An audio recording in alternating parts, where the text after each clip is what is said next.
live. Taipei BJJ. We are here in Taiwan. Marshall Stamper, Tarek Finn, TaipeiBJJ.com. We're here. It's cold. It's raining. What's up with this? And what is up with this? What's up with this, guys? Huh? BJJ. And why does it suck? It sucks, man. It sucks for so many reasons. It sucks for MMA. It sucks culturally. But we still love it.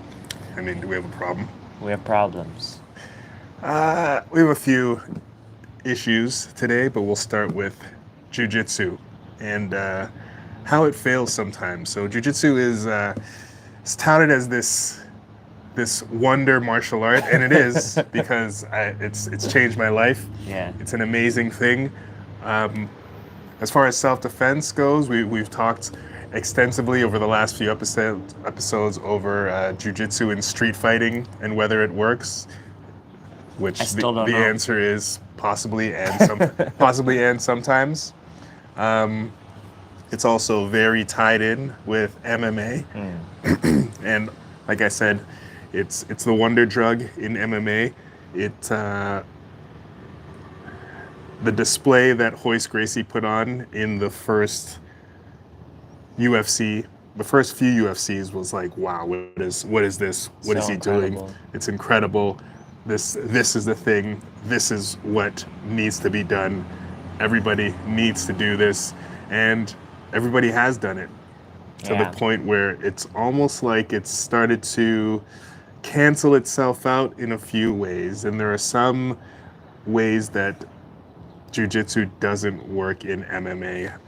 Yeah, it seems to have stopped working. One notable exception was this weekend at 1FC. Gary Tonin, one of the best jiu-jitsu guys on the planet, had an MMA fight against former champion guy, I forgot his name.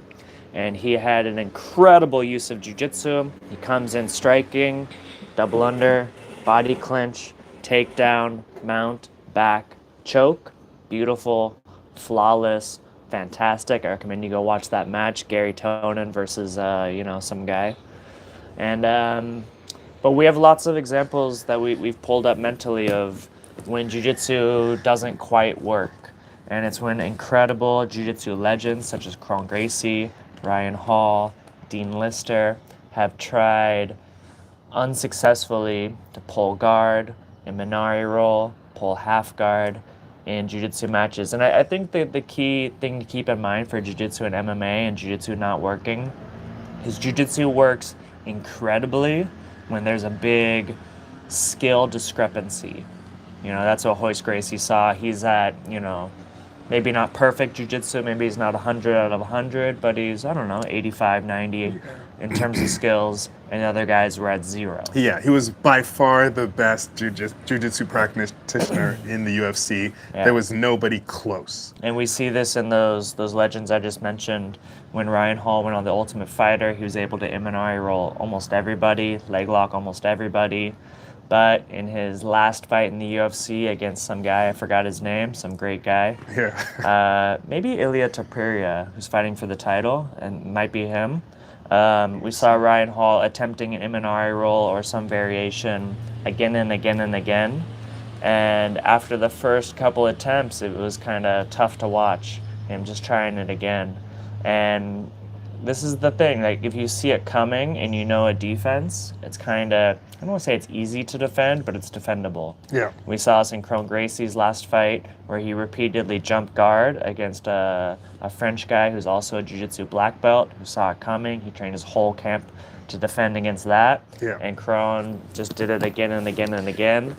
And it's hard to watch. It's hard to watch. And in their defense, obviously, if you're in the middle of a fight, it's not so easy to change your game plan if your camp has been like, this is what we're going to do. Yeah. And especially for a guy like Kron, where this is what he's good at, and it's one of the best ever. Yeah, he has a huge skill discrepancy with everybody else.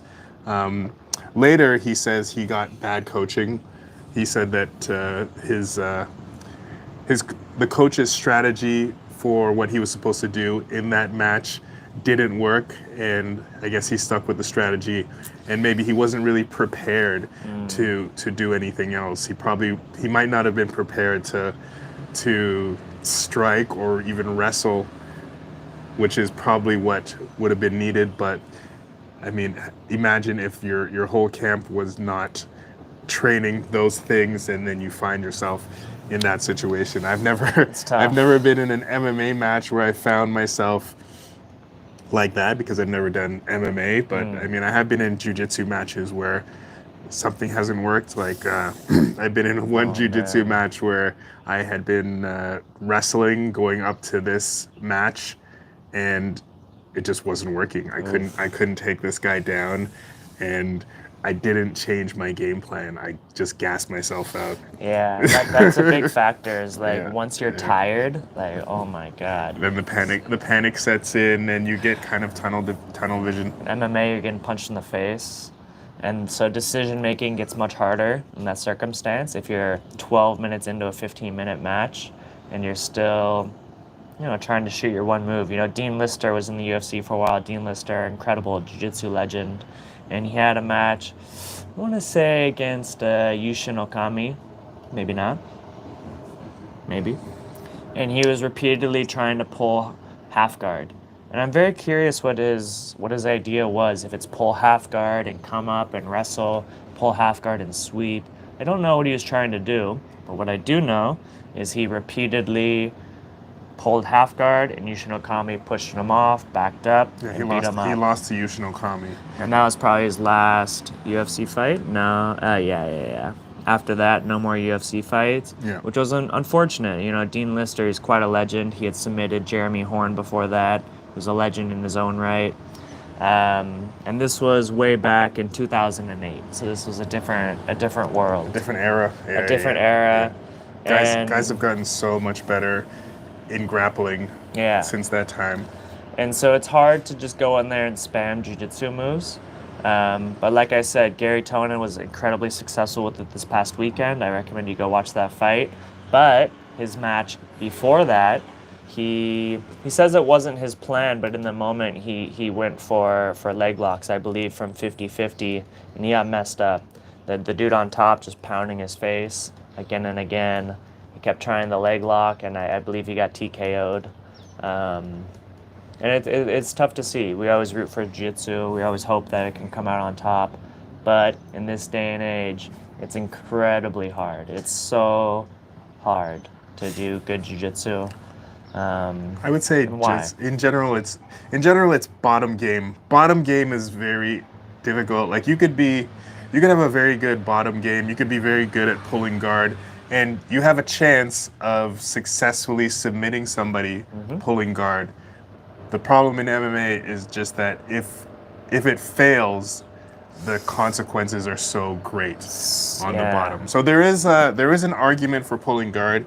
I mean, I've listened to Eddie Bravo talk about this quite a bit, that more guys could pull guard, or that it is an option to pull guard. And I think it is an option if you're losing. Like if you're losing on the feet and you're getting beat up, you can't strike with a guy, you can't take him down, then, because those are the only places that the fight can really go. Either you're striking with them, either you're taking them down, then there's nothing else. Yeah. Other than that, there's pulling guard. So if those things are not working, you may need to pull guard, but it is a move that says these two other things are not working, or I'm so good at pulling guard that I have so much confidence of what's going to happen once I do pull guard. But if you do mess up, then you're on the bottom, and gravity is not on your side. Gravity is not on your side, and you're getting hit, which changes everything. Yeah. There's a good phrase in jiu-jitsu: you take a black belt, punch him in the face. He's a brown belt, punch him in the face again. He's a purple belt. And so we've seen that too many times. And so what's like a good example of like jiu-jitsu and MMA recently is Sean Brady. He absolutely destroyed Kelvin Gastelum with incredible jiu-jitsu, but it was top jiu-jitsu. Take him down, float pass, smash him, take him out. Okay, he escaped, give it up, throw punches, float, take his back, third round, choke him, done. fantastic. It's incredible. Yeah, so the one thing that I will say about Jiu-Jitsu and even the scoring system in Jiu-Jitsu is, although scoring matches can sometimes be boring, the fact that you are scoring dominant positions is where Jiu-Jitsu actually works. Because in any match, being mounted on top of somebody is good, having somebody's back is good, Wow. passing somebody's guard is good. Yeah. Submitting somebody is good. It's just that the game of Jiu-Jitsu, the sport of Jiu-Jitsu, kind of favors being on the bottom because it gives you a chance to score from the sweep. It gives you, I guess, a chance to not get swept. And there are many submissions that you can attempt from bottom guard. Yeah. Especially if you're into leg locks. The leg lock revolution really popularized just sitting down. You can find many examples of Craig Jones starting a match and he just sits down. This is kind of a post-EBI thing. Before that, you didn't really see it much. And in MMA, that'd be a terrible, terrible, terrible idea. Yeah. Touch gloves, sit down, the crowd's booing. When did we see this recently? We saw some guy on his back doing this. We've seen that a couple times in the UFC where jiu-jitsu guy's on his back trying to get the guy in. Yeah. And The famous picture of never seen Nick it work. Diaz. Remember Nick Oh, Diaz? that was different, man. He laid down and then stood up and flipped him off. And he's fighting Anderson Silva. That's a little different. I mean, when a jiu-jitsu guy, like if we're in jiu-jitsu class, if me and Tarek are rolling, I can just lay down and do this. And because of the pressure of class and because he doesn't want to get bored, he will come into my guard or do something. In the UFC, they don't have that constraint, so the guy on top can back up. The ref says stand up. And so, what's my point? What am I trying to say? We're trying to say that the idea of sitting down it's very present in Jiu-Jitsu. Yeah. We practice it all the time, but it doesn't translate into MMA. Yeah, and so a guard pull for MMA would be an actual pull into your guard. Paul Craig has done this before. You get an overhook, control his head, and jump. Or like I like to do, overhook, head, butterfly hook, sit down to butterfly guard. And from here, you're very offensive, and the guy can't really be throwing punches. If he does, it's easy to throw triangles or sweeps, something like that. Yeah, so like a real guard pull would be to stay connected. You have to be very connected to the upper body, which in the sport of jiu-jitsu, you don't need any of that. You just have to hold his wrist and sit down, which doesn't work, especially when if you're in like some leagues that are even allowing head kicks.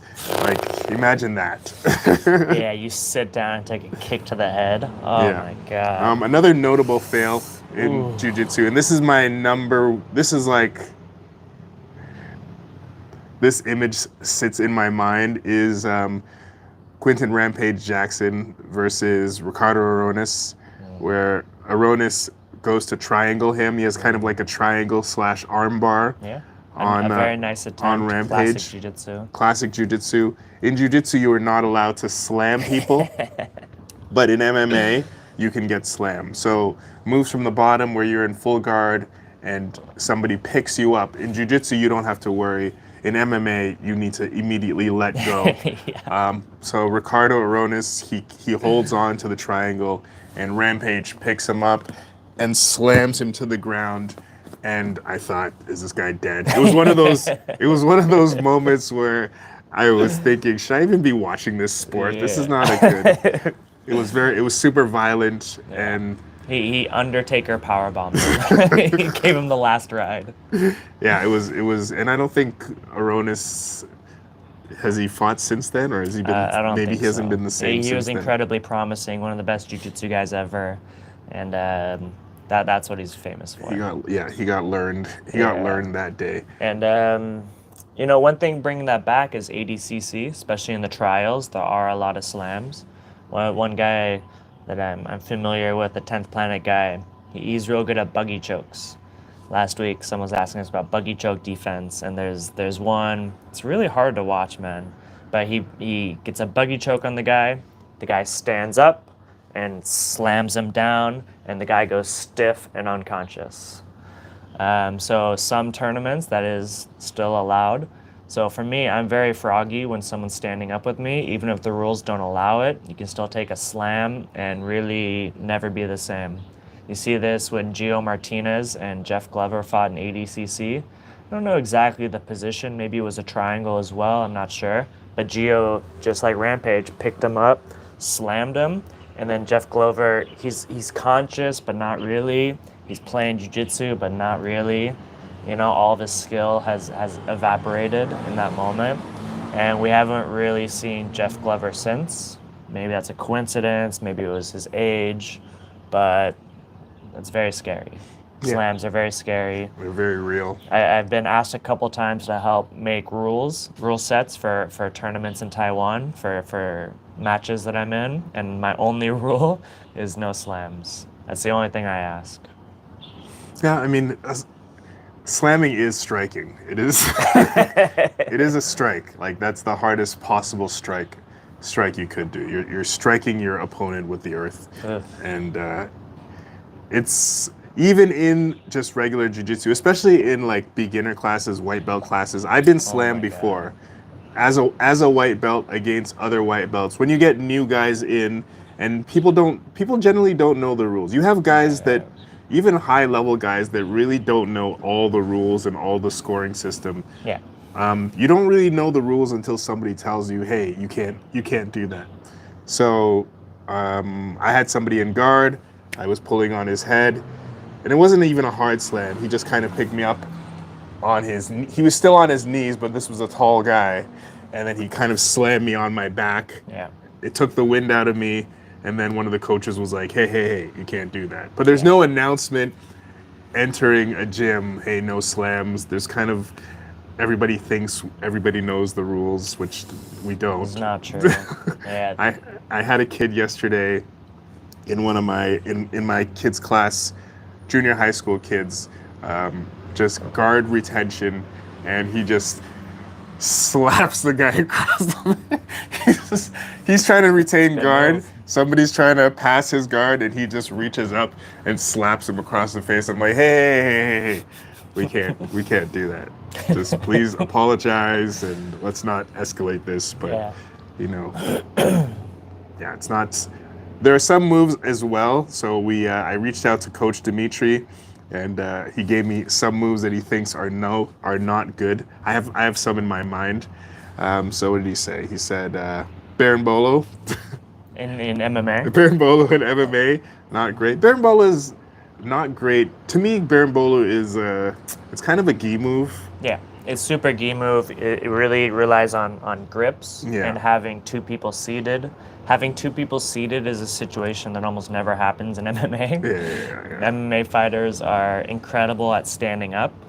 That's where you want to be in MMA. Yeah, there's there's some meme videos out there as well with jiu-jitsu guys like holding hands and both sitting down and standing up, sitting down and standing up. It's kind of a joke. In IBJJF, you do see some double guard pulls. Yeah.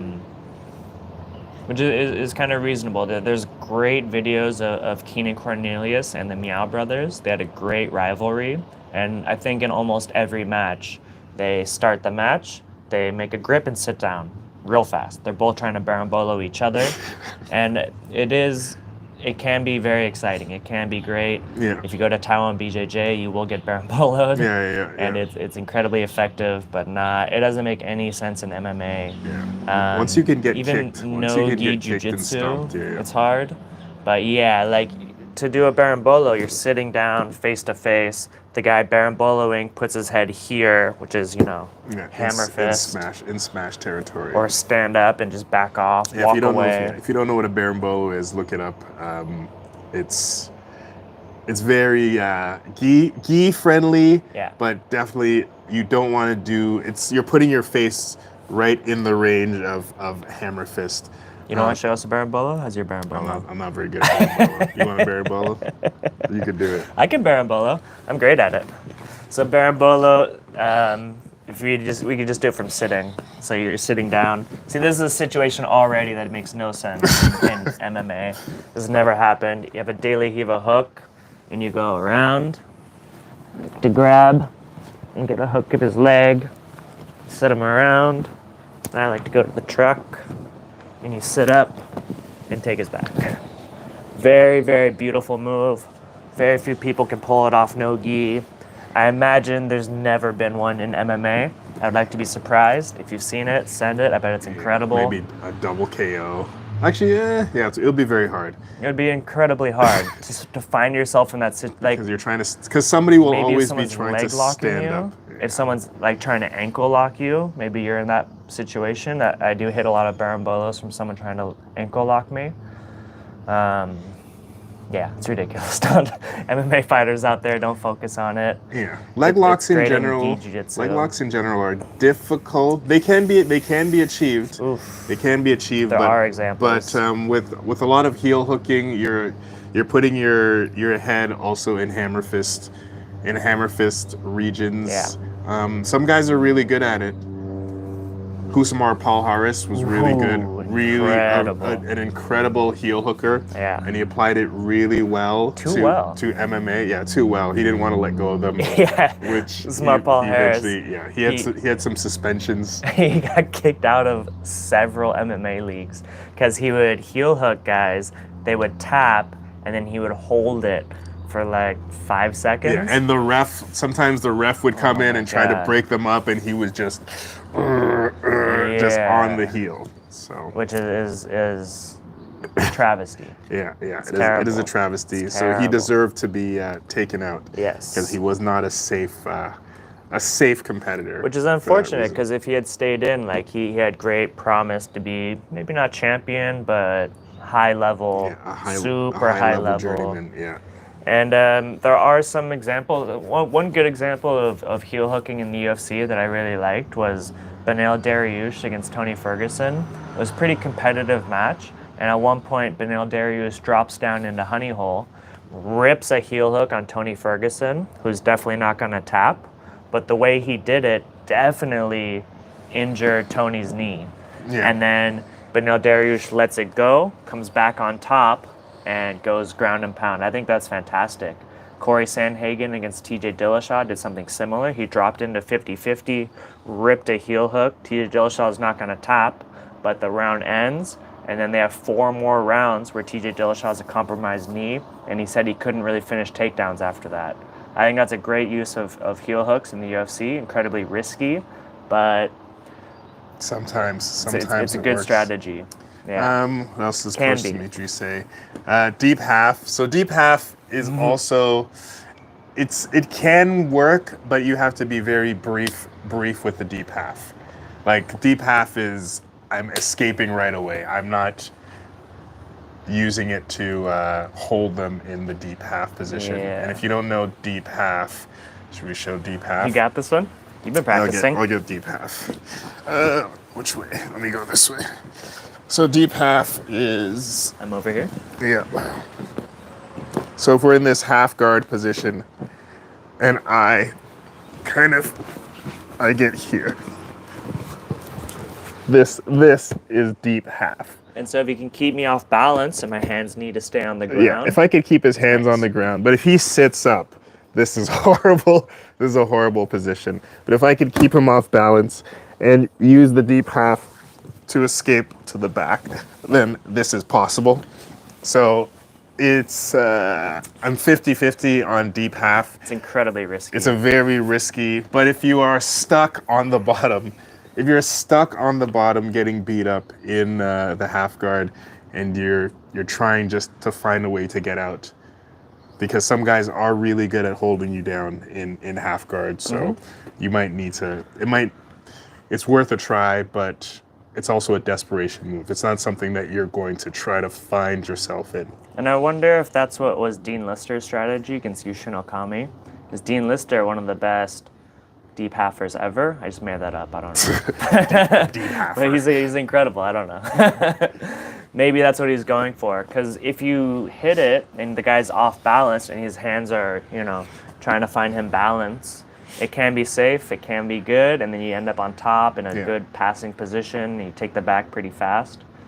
Yeah, I was actually, before this conversation, I was 100% against deep half, but the idea that if you keep him off balance and his hands have to be on the ground, then that is a possibility. Although he could also just post on one hand and hammer fist with the other hand. So it depends how good you are at deep half. It depends how stable the top guy is. Depends how stable. And I would just say deep half is just a transitional move. Yeah. You're just going to duck under the leg. I wouldn't sit in deep half like you would in jiu-jitsu to try anything else from there. I would just use it as a quick, like a super fast transition. Deep half is not a place to stay.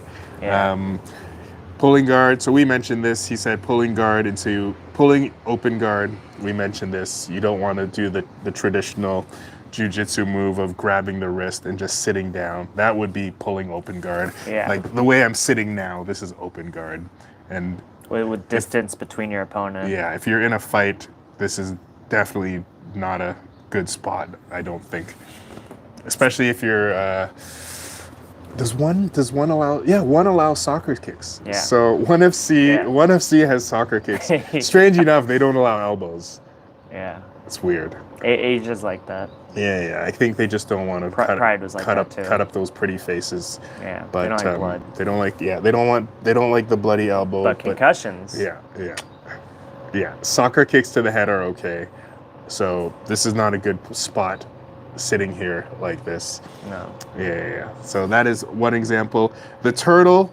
So the turtle is very effective in jiu-jitsu, which is, I mean, like, in from a regular person's perspective, this is probably one of the weakest positions you might think of being in.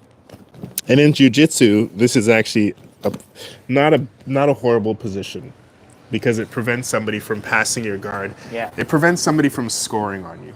But in MMA, being in the turtle is not a good position because you're still going to get punched to the side of the head. Yeah.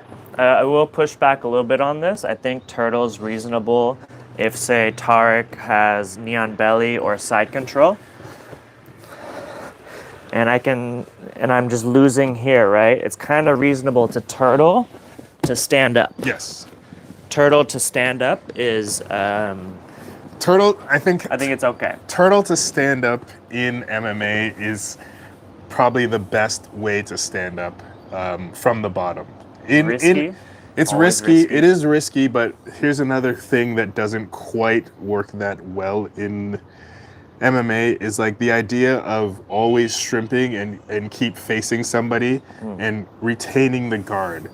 Where in MMA, you, especially if you're not very good at the bottom, you have to often turn your back to stand up. Yeah.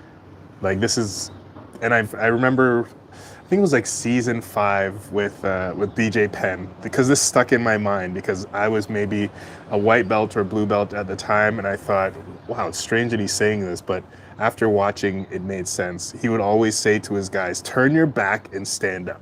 Turn your back and stand up. Turn your back and stand up. Turn your back and stand up. So you have to give your back briefly just to be able to get off the ground, because a good defensive jiu-jitsu position it keeps you on the ground. And which is another thing in jiu-jitsu in general, is that you don't really have to deal with guys trying to stand up. Yeah. And this is what I learned. I had a brief foray at 10th Planet Irvine, training with some UFC fighters, Ian McCall, Carlos Esparza, Chito Vera. And it was incredibly hard to hold them down. And now that strategy is getting a renaissance in jiu-jitsu due to ADCC. ADCC prioritizes takedowns and wrestling. So a lot more guys, if they're getting passed, will turtle to stand up. And so I think that's becoming more common. It's just hard in jiu-jitsu, mostly due to spacing. Like if we're doing that here, me and Tarek, we can't really wrestle here because wrestling, you need a lot of space. It's very unpredictable. We'll hit the wall. We'll go off this.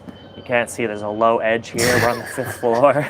Like things like this are prohibitive. If you're in a crowded gym wrestling, somebody's gonna get catastrophically injured. Yeah. Wrestling doesn't work in a jiu-jitsu academy just because of the space. Also because jiu-jitsu is a much more of a leisure activity than wrestling. So You have guys that are they're just trying to stay in shape. They're not trying to wrestle, and that's a lot of the injuries are going to take place in the wrestling exchanges. Wrestling is way more tiring as well. Wrestling is so tiring. So this is kind of a big division between hobbyist jiu-jitsu players and professional jiu-jitsu players. Like if you're really gunning for an ADCC championship, which small percent of jiu-jitsu guys really are, and they have a real chance, they have to be wrestling. And so a lot of gyms, they divide practice into pro class, invite only, and general class where you can just kind of pay and show up. B team I've seen, they have a sign, professionals only, and then everybody else on the other side. And it's for this, because it would be terrible if Nicky Ryan, Nicky Rod, and Craig Jones are all practicing, and then two blue belts wrestle and stumble and fall on them. They injure their ankle, they injure their knee, they hurt their neck, and now they're out in terrible timing. That's happened many times before. I remember Sugar Rashad Evans had to pull out of a fight because of this. Just some guy, not a famous fighter, not in the UFC, double-legged a guy into him during practice, hurt his knee, now he's out, potentially millions of dollars. That's the way it goes. Yeah. I've seen it before. Of just not even wrestling, but just guys rolling around and somebody bumps into somebody else, and it becomes it's a big injury. Also, like I mentioned, because jiu-jitsu is mostly for hobbyists, not even just the injury factor, but the intensity of wrestling is most guys are just not. They don't want that much intensity. We used to do.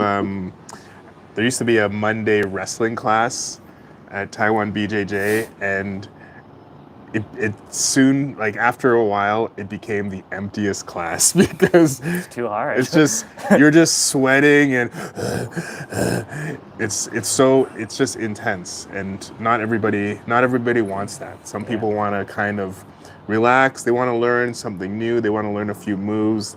They like the trickery and the strategy of jiu-jitsu, but they don't necessarily want the workout intensity that comes with it. And that is something that doesn't translate well into MMA either. Is if you're MMA, you gotta wrestle. Yeah, if you're not into wrestling, or if you're not into just high level intensity, which is I listened to Faraz Sahabi, and he mentioned this too. He mentioned something like he doesn't think that jiu-jitsu as technique-wise has any problems as to why it doesn't necessarily do that well in MMA. Or he just thinks that in general, the culture of jiu-jitsu is not an exercise culture. Yeah. So like if you're doing wrestling class or maybe some other martial arts classes, you're going to be doing sit-ups and push-ups, and there's going to be calisthenics that are part of the workout, where in jiu-jitsu, it almost never happens. Yeah. If it happens, you might get some complaints. Yeah. One of my coaches, he used to do that. Coach Chris, we used to start our class with calisthenics. It was intense, but eventually they stopped doing that because I guess it doesn't have as much mass appeal as a traditional jiu-jitsu class where you shrimp down the mat, you warm your body up a little bit, and then we start techniques. And I think that's reasonable. You know, I think a lot about having a gym and how to structure a schedule, and I think it's reasonable to have like a pre-class on the schedule, calisthenics, or in my mind would be yoga, like something separate. Like some people come to jiu-jitsu, they just want to do jiu-jitsu, and then they're subjected to 100 burpees, now they're sore. People get injured that way. Yeah. You know, someone's been in the office all day and didn't move their body well, and now they're like, what, we have to, and they feel the social pressure. I used to love it. It's different. I used to love it, but it's not, everybody doesn't love that. Yeah. So, and you have to appeal to. So yeah, it's probably a good idea if you separate the two. If you have, I don't know, like a 15-minute pre-session leading up to the class, and then the rest of the guys, schedule, the rest consensual. of the guys come in. Yeah. Non-consensual hard workouts are tough. I love it. Coach Dimitri also says pulling half guard, which we talked about with Dean Lister. Yeah. jiu-jitsu culture in general. So we talked about the actual things that don't work, and if something else comes to mind, but there's the actual culture of jiu-jitsu as well that can be problematic. You had talked about people treat jiu-jitsu as therapy. Oh my God. Yeah, so this is like a common trope in jiu-jitsu, and I get it. Like jiu-jitsu can really help blow off steam, help with community, like even just exercising. If someone's not used to exercising, their mental health will deteriorate. If you're isolated, which more and more people are in this world, your mental health will deteriorate. And so you come to jiu-jitsu and suddenly you have goals, which is incredible for your mental health. Suddenly you, maybe not even friends, but like just acquaintances is huge for mental health. Exercising is like one of the best things you can do for your mental health. And so it can be therapeutic in the sense of like increasing your enjoyment of life, absolutely. But it's not the end all be all. And so there's a common thing that I like to hear from jiu-jitsu people where it's like, jiu-jitsu is jiu-jitsu, and if you want therapy, see a therapist. And I think that's really nice. I think jiu-jitsu can be complementary. Would it be meditation? I think meditative. Jiu-jitsu. Yeah. I mean, even that, all these words are a little confusing and problematic because they're very vague and broad. So meditation, is calming the mind. Exercise is moving the body. Therapy is increasing your enjoyment of life. And so jiu-jitsu can tap into these things, but if you want to meditate, better to go sit down and meditate 20 minutes, sitting still, focusing on your breath is different than fighting a man. Fighting for your life, yeah. Not being choked. And so as someone who does meditate, who does go to therapy, there is a lot of crossover in these things, but it's different than sitting with a trained professional and being like, hey, I'm having suicidal thoughts. And someone just roll it out, brother. Just roll it out. What? No. We're doing deep half. Like it's different. Yeah, what you need is different. What you need is berimbolos. Yeah, and some people need antidepressants. Some people need anti-anxiety medication. And these things can help you get to jiu-jitsu class and not, there is crossover, which is why it's a common thing to say, and I think it's beautiful. I think mental health benefit is one of the best things of jiu-jitsu, but like I said, it's exercise and community more than anything.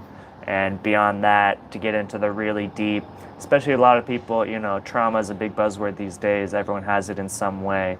Big T trauma is like war and sexual assault. Small T trauma is like, my parents weren't great. And everybody has this in some way, and dealing with a professional who knows how to work this outside of the gym is kind of what we need. Coming to a jiu-jitsu coach and being like, hey, can you help me with my incredibly deep father problem is very problematic. Most jiu-jitsu guys are trained in jiu-jitsu, not these other things. And this can lead to cult-like behavior where you take your daddy issue and project it deeply onto this man who is not asking for that, not prepared for that, and it can cause lots and lots and lots of problems. This is true. By the way, shout out to Chris Wojcik of Grappler's Diary. He has a one list. Of the best things on Instagram. 5 things that suck about BJJ. So he mentioned also the therapy thing. You just mentioned the daddy issues. And who doesn't have those? The daddy issue thing. What else? He mentions the daddy thing. No, just culty. The cultiness. Mm-hmm. The cultiness of jiu-jitsu. He says, number 3, imagine being an adult and then no longer being friends with another adult because they are now training in snuggle karate at another snuggle karate studio. This happens often enough for me to talk about it here. Yeah. Wild and terrible. I think jiu-jitsu is not big enough. Well, maybe. Do you think people lose friends here over going to the wrong jiu-jitsu gym? Absolutely. So there's a big term in jiu-jitsu, crianche.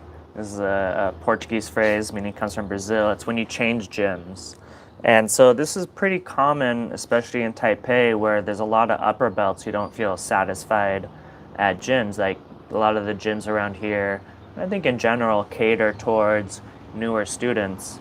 And so people feel they like the community of their gym. They have a family-like feel, and so they feel betrayed when somebody switches gyms.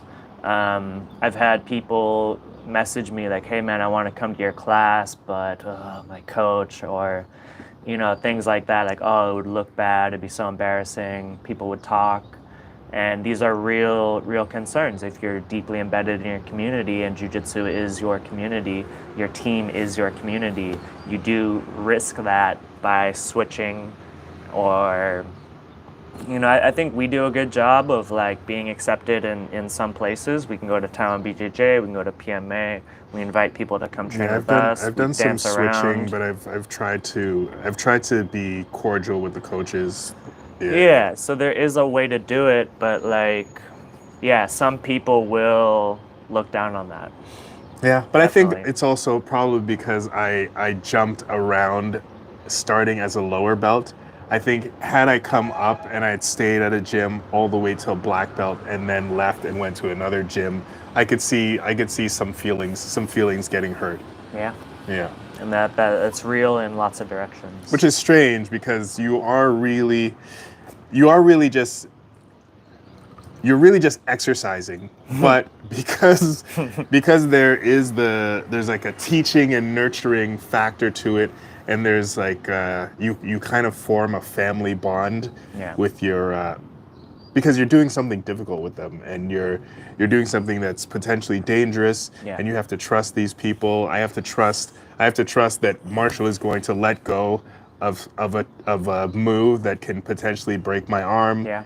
And I'm going to let it go all the way until that point, knowing that when I say stop, he's going to stop. Mm-hmm. So there's an incredible amount of trust involved. So I could see how building that trust over certain years and then leaving to go somewhere else for whatever reasons. Because we do know some people that have recently started to jump around. They were part of a gym. Maybe they feel like the people at this gym are not. Maybe they don't have enough high-level competitors, or some like this is a problem in Taiwan is like for bigger guys here. Yeah. For bigger guys, incredibly hard. They need to move around to find other gyms with other big guys. Yeah. So if they're in a gym and they've come up in a gym where most of the classmates or most of the people in the room are not as big as them, they're not really going to get the fully what they're looking for. Yeah. So they might need to move around to get it, which can cause. Yeah, so it is weird, and I think this applies to a lot of martial arts. I did karate for a few years in college, and it definitely has that cultiness as well too. I think martial arts in general, because you're doing a difficult thing and you're following a leader, and especially when you first come into a gym that's led by this purple belt or brown belt or black belt, and they could own you on the mat, and they could do things to you that are incredible to you. You kind of ascribe other incredible qualities to them. Like, you're really good at fighting. Maybe you can help me with my dating. Or, which it doesn't apply at all. It doesn't, like, you could be a black belt on the mat. I've seen this before too. Really good fighters that maybe they're not super social, or maybe they're not that good with women, or of course it doesn't translate to everything, but archetypically we assign these things to them. Yes, very good. And I'm playing into this. I will give you life advice. If you're struggling in your life, send me money. I'll send you advice. Yes. And so thinking of these things archetypically is one way to think about it. And this is when things get very complicated. People get upset and they're not sure why. And the cultiness, so one big example is Gracie Baja. They get grilled online all the time because to train at Gracie Baja, you have to buy their gi. You can only wear their patches. You can't train anywhere else. And there's some conversation and some debate as to on both sides of this, right? So they make lots of money for this. They have a very insulated program. They have a very tight-knit community. They win lots of championships. But lots of people, you know, they want to train at a gym 3 days a week and open mat it somewhere else. And they got, you know, maybe their partner got them a nice gi. Oh, it's the wrong color. What do I do now? I just throw it away. Like, people like to have options, especially adults, you know? Yeah. So treating people like they're not adults, like they can't make their own choices, it's tricky. It's Yeah, it is tricky. Some people like structure. Some people like a little bit more freedom. I tend to go on the freedom side. Yep, I tend to be on the freedom side. I mean, I'm already volunteering to do something. I'm volunteering and I'm paying to do something where I'm literally torturing myself. Yeah. So I don't need further restriction in my mind. Yeah. So in my own opinion, I don't need further restriction on what color I can wear and things like that. So Yeah. Yeah. And I've had lots of people come train with me where they're like, I can't take a picture, you know? And that's okay. If that's true, I'm not going to argue. I'm not going to. Yeah, actually, I did feel that I felt a little bit of angst the first, because I had taken like a break for years from jiu-jitsu, and I was affiliated with one gym, and I stopped training for almost 3 years. For 3 years, I started training with Marshall secretly during COVID. I've had a bunch of people train me secretly. Secretly during COVID. And then, I think we took a picture at your gym, or the gym that you're coaching at for a while, and I posted it. And that was the first jiu-jitsu post I had made for years. And so I thought to myself, wow, this like kind of affiliates me. It creates an affiliation. So the thought did go through my mind for sure. And what's the concern? What's the anxiety? What's the trepidation? Just being a trader. Crionch? Yes, just being a trader. Being considered to be a trader. I don't feel it now because I don't really have an affiliation right now. I kind of just float around. I train with Marshall. I train at Geek Base.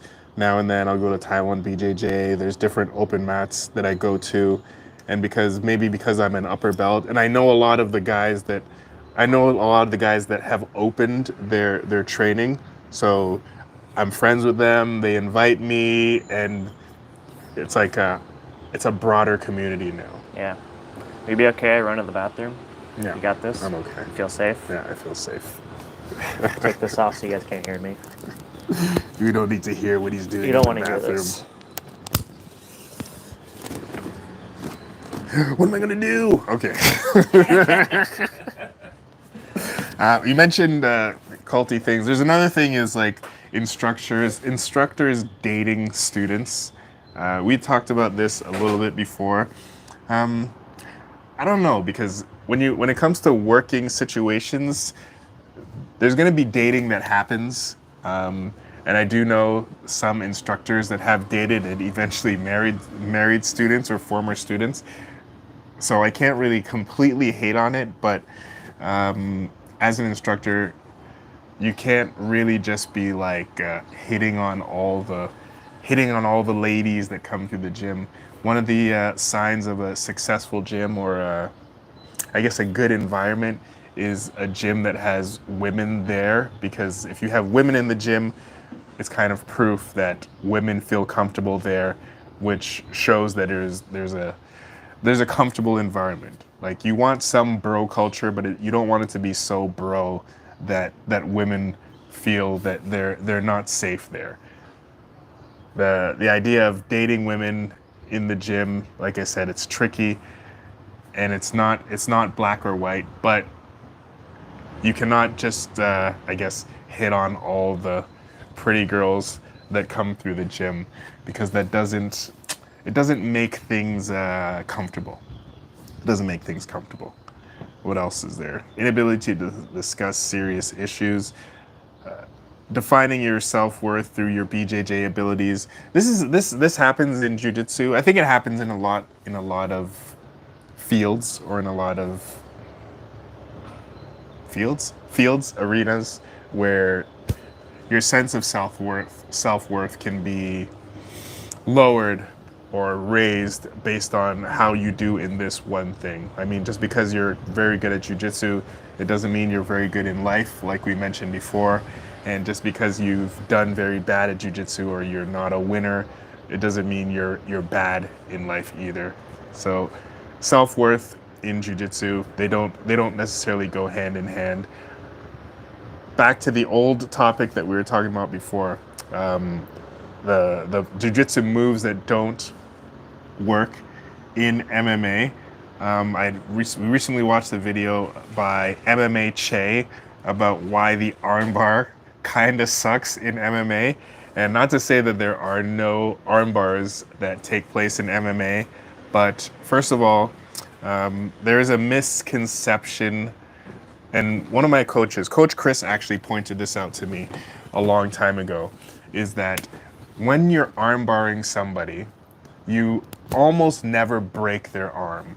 What you're going to do is you're going to dislocate their elbow. So Chris pointed this out because I think somebody mentioned breaking the arm, and Chris just said, "You're never actually breaking the arm. You're going to dislocate the elbow," which is it's a horrible injury to have, an elbow dislocation. Yeah, but small but distinct difference. Yeah, it's not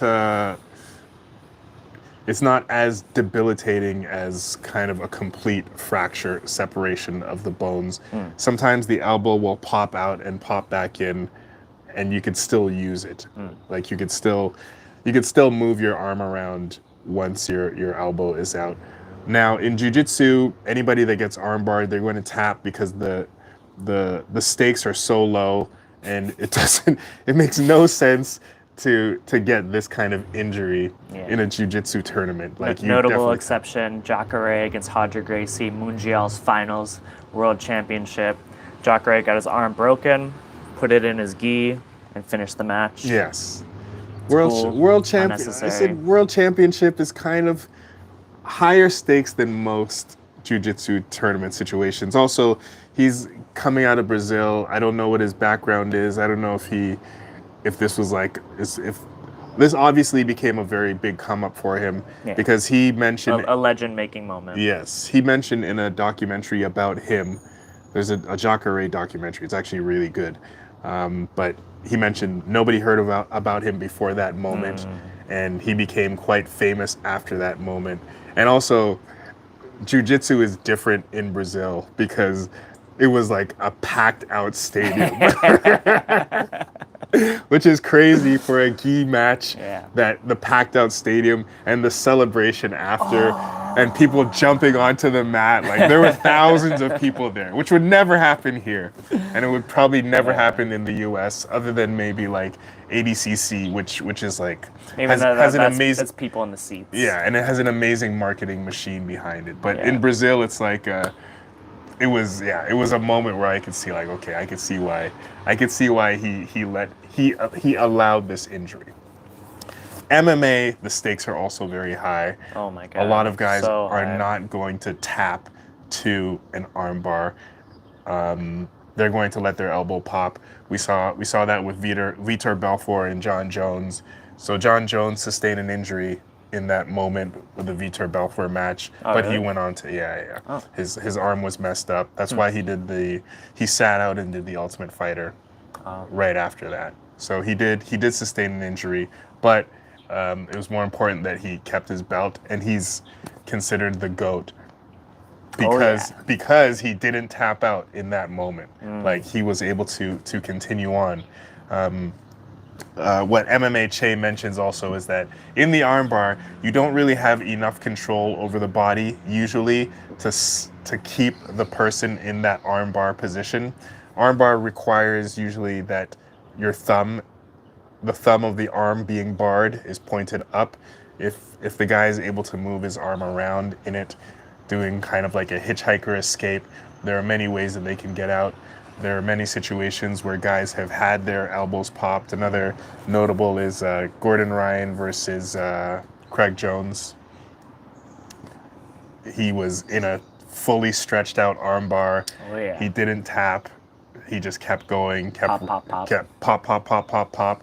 He kept walking this hitchhiker escape. Eventually got out and won. And still, continued his undefeated streak. And yeah, I mean, so Craig Jones talks about breaking Gordon Ryan's arm, but Gordon Ryan still ended up winning that match, which I guess the conclusion, which is always the conclusion, is if you can, just choke your opponent. Yeah. There's nothing. Choke is king. Yeah, choke is king. Always. There is no, except for the Kimura. The Kimura is a proper break. Yeah, the spiral fracture. Yeah, the Kimura lock is a proper arm break where the guy is probably not going to continue and his arm is going to really be debilitated. Like he's not going to use his arm after a popping Kimura. And we have a video about that, why the Kimura to me is the king of and you get to see an arm being popped. One of our hardest videos to watch. Yeah, the Kimura Check it out. The Kimura is the king of breaking movements in my head. Like I'm sure a knee, I don't know how good the knee bar is and how far a knee bar can go. I've never seen a knee bar like taken to its full completion. So gross. I've never seen a knee bar taken to its full completion and what the after effect is. But yeah, that's these are some of our reasons why jiu-jitsu kind of sucks. It sucks. Do Tai Chi instead, kids. Tai Chi is nice. Yeah. And if you're in California, I'm teaching Tai Chi, 10th Planet Costa Mesa. Nice. Chinese New Year Day, also Super Bowl Sunday, 9 a.m., 10th Planet Costa Mesa. Don't watch the Super Bowl. Super Bowl? Are you going to watch? You said the Super Bowl? I don't watch the Super Bowl. Do you know who's playing? I have no idea. I don't know who's playing the Super Bowl. Yeah, it should be good. I probably won't watch. Should be good. Yeah, check out, if you're in California, check out Marshall. He has some tea secrets.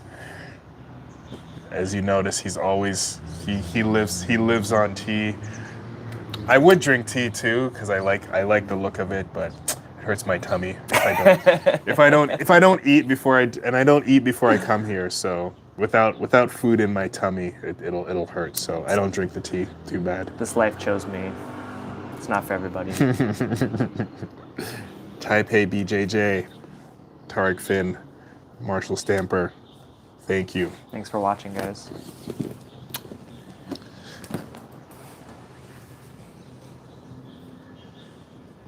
Nice.